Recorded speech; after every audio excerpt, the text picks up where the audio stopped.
রাজস্থানের ভানগড়কে কেন ভুতুড়ে দুর্গ বলা হয় জানুন? সূর্যোদয়ের আগে এবং সূর্যাস্তের পরে শহরের সীমানায় থাকা কঠোরভাবে নিষিদ্ধ। কিন্তু এই নিষিদ্ধতার কারণ কি কোনো ভৌতিক রহস্য? রাজস্থান তার মরুভূমি, রয়্যালটি এবং দুর্গের জন্য পরিচিত। পর্যটন কেন্দ্র তো বটেই, ইতিহাসের বাহনও এই রাজ্য। এর প্রতিটি দুর্গ, প্রাসাদে রয়েছে রয়্যালটি এবং ইতিহাসের ছোঁয়া। এই বৈশিষ্ট্যগুলি থেকে বেরিয়ে রয়েছে ভানগড় ফোর্ট।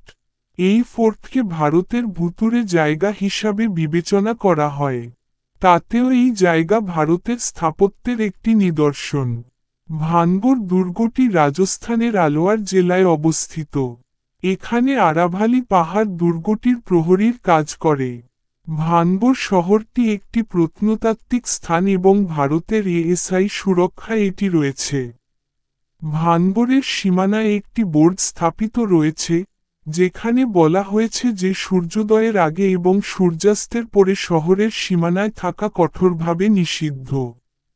কিন্তু এই নিষিদ্ধতার কারণ কি কোনো ভৌতিক রহস্য?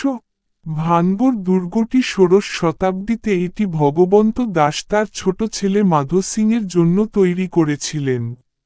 এটা বিশ্বাস করা হয় যে রাতারাতি এই গ্রাম নির্জন হওয়ার আগে 10,000-এরও বেশি লোক ভানগড়ে বাস করত। এর পিছনে দুটি গল্প পাওয়া যায়। শোনা যায় দুর্গের মধ্যে গুরু বালুনাথ নামে একজন সাধু বাস করতেন এবং দুর্গ নির্মাণের জন্য তার অনুমতি প্রথমে মানসিং প্রথম চেয়েছিলেন এবং সাধু রাজাকে অনুমতি দেওয়ার সময় তিনি একটি শর্ত দিয়েছিলেন, যে কোনো পরিস্থিতিতেই দুর্গটি যেন তার বাড়ির উপর ছায়া তৈরি না করে এবং যদি তা ঘটে তবে শহরটি ধ্বংস হয়ে যাবে।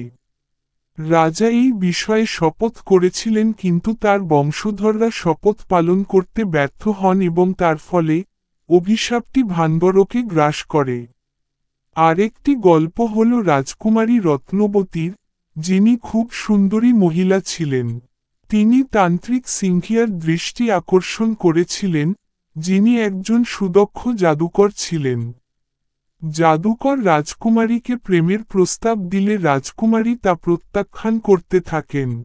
তারপরে তিনি তার পারফিউমে একটি প্রেমের ঔষধ লুকিয়ে তার উপর জাদু ব্যবহার করেছিলেন।